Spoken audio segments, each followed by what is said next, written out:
Welcome to the magnificent county of Shropshire, a place of great character, handsome hills, intriguing valleys, and home to a fascinating and unique collection of extraordinary, significant heritage.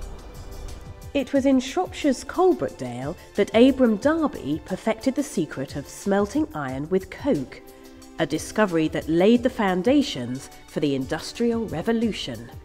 The tourism legacy of that great achievement was the celebration of those powerhouses of progress in the form of 10 museums around the Ironbridge Gorge World Heritage Site.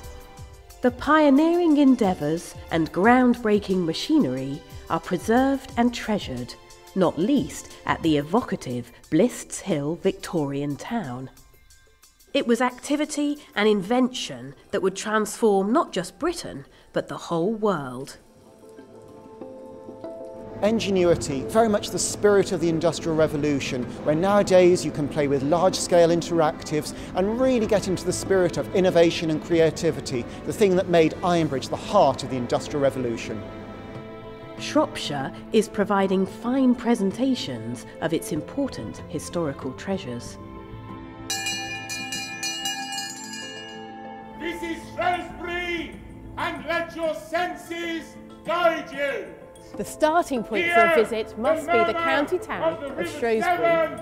As it meanders around the town. Here, visitors can enjoy a rich texture of proud heritage and popular contemporary attractions. Bringing together the best of old and new, plans are afoot to transform this amazing old flax mill, the first iron-framed building in the world, a structure that would allow architects to envisage skyscrapers. The flax mill will become a striking and significant community, commerce and arts centre to forever brighten the Shrewsbury skyline. There is, of course, the legacy of earlier eras of impressive building. 1,000 years ago, the Normans established a north-south border that would come to define the western edge of Shropshire. The county now treasures these critical fortifications. Some are merely remnants of stonework, others, such as Ludlow Castle, are functioning structures. And Ludlow's museum holds precious evidence of Victorian efforts at interpreting history from the region's rock formations. The name Ludlow is actually internationally known because of the geology of the area as much as anything else. And it's that geology that was first described by Sir Roderick Murchison, the famous 19th century geologist who came here, studied the rocks, worked with local people, and finally understood what the geology actually told us. And he was the one that gave the name Ludlow to a particular age of rocks, which geologists around the world will be familiar with today. Another man with an appetite to dig things up to see what was down there was one of Britain's most celebrated civil engineers, Thomas Telford. The Scot was commissioned by Shropshire to improve transport facilities across the county. This bridge was one of Telford's first projects in Salop, as Shropshire was called in those days. Telford's A5 skirted Wolverhampton and the Black Country. Shropshire's neighbours have sought to capture the evolving texture of working and home life of industrial towns at the Black Country Living Museum. Here we can take vivid steps back in time and explore the lifestyles and prospects of our ancestors. The advance of technology in Victorian times was extraordinary. Within a few years of the canal network providing an effective means of moving raw materials and finished goods, along came the railways to supersede that network. One of the country's finest preservations of the steam age is the wonderful Severn Valley Railway.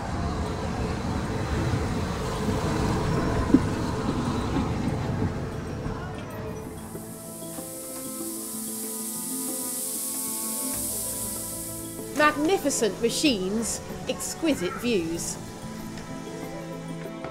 Many locomotives were named after celebrated citizens. Air Chief Marshal Keith Park had been a courageous fighter pilot in World War I. then commanded RAF squadrons in the Battle of Britain. And we've travelled to another delightful and evocative Shropshire tourism destination, the RAF Museum here at Cosford, to see a jaw-dropping fleet of aircraft.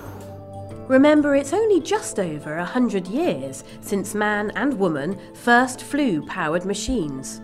Here at Cosford, key examples of those craft are displayed, not least the premier collection of critical machines that were developed as our defence force during the Cold War.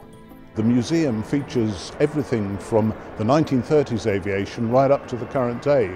We've got the world's oldest Spitfire, we've got the world's first jet airliner, and almost everything in between besides. Now we've got a formidable machine here behind us. Tell me about this. Well, the MH-53 Pavlo helicopter, to give it its full title, actually started life in 1968, but it was continually updated, and this one was still flying in 2008 in Iraq. The modern jetliner has shrunk the world. We can now reach any part of the globe within hours. One popular global event has its roots in Shropshire, the Olympics. Athenian-style games in the small town of Much Wenlock in Victorian times inspired Baron Pierre de Coubertin to initiate international sporting contests. This, of course, became the Olympic movement, celebrated with a fascinating array of artefacts throughout this handsome town. 1,000 years ago, we didn't know the Earth was round. There was no clear conception as to its size and shape. But religious travellers had determined some contours of the known world. Travel south to Hereford's Cathedral and see one of the world's most precious artefacts of our medieval scholarship, the Mappa Mundi. Here, visitors from across the globe examine this wonderful document, unique in its significance. Shropshire is a county rich in farmland. The Acton Scott Farm Museum celebrates the qualities and values of Victorian farming. So here we are in the farmyard of a 19th century farm, but I'm talking to you in the 21st century, a time where we've got industrialised food production, food coming from all over the world. Here at Acton Scott, we can show you how the Victorians produced food, which was a very localised economy. And that's what young people in particular get from being here. And who knows, in 20 years' time, we might return to that sort of food production, local food economies. A deep plough or a decent metal detector can bring all sorts of ancient treasures to the surface of the soil. Shropshire's museums are packed with wonderful finds dating back to prehistoric times. But we bow to our neighbours at the greatest good fortune so far in finding history beneath their fields.